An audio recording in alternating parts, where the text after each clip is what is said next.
част, вече не знам коя. Освен градините, най-вероятно ще попаднем и на замък.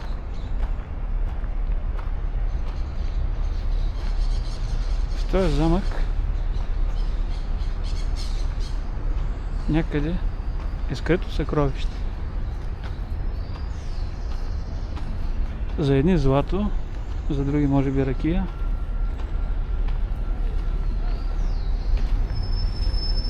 Но подозирам, че си е някаква туристическа атракция, за която ще се те обръснат както се трябва. И така. Ето ни отново до оранжерии, пълни с по-скоро някакви папарати.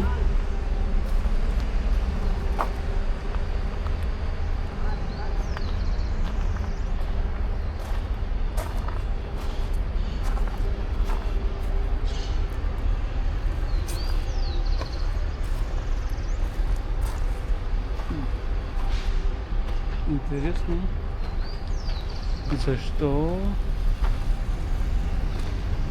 правят такива изключителни неща, а достъпа до тях е ограничен. Ето, вътре е някаква брутална екосистема.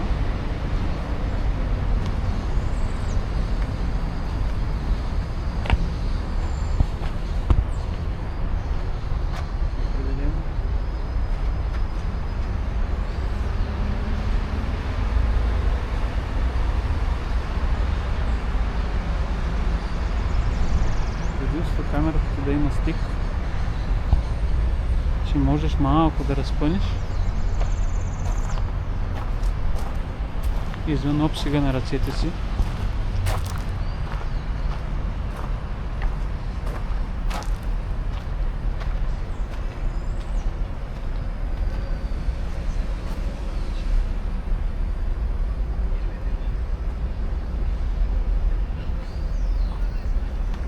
Не знам. Всичко тук е страхотно. Само в тази ботаническа градина аз съм отделил поне 3-4 видеа вече, което означава, че определено място се заслужава. И така. Сега посоката е по-скоро нататък към Плаза Италия. Определено ще потърся нещо за хапване и определено искам след това да продължа към другите градини.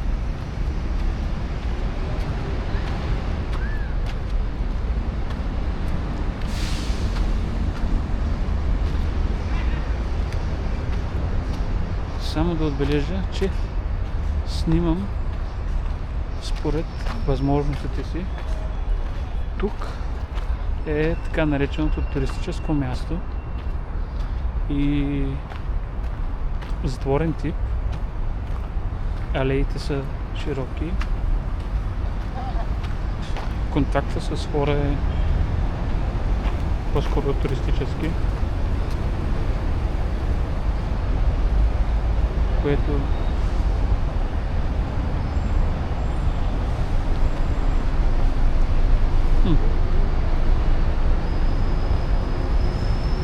това по-скоро е като информационен център и вътре има разяснено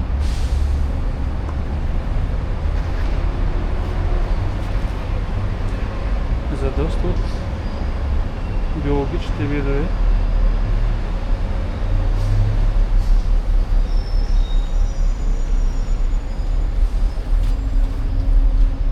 Ние сме тук.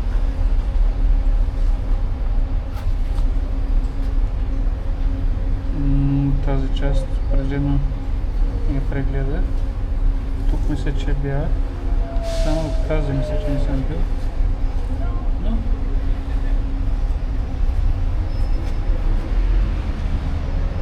се казва.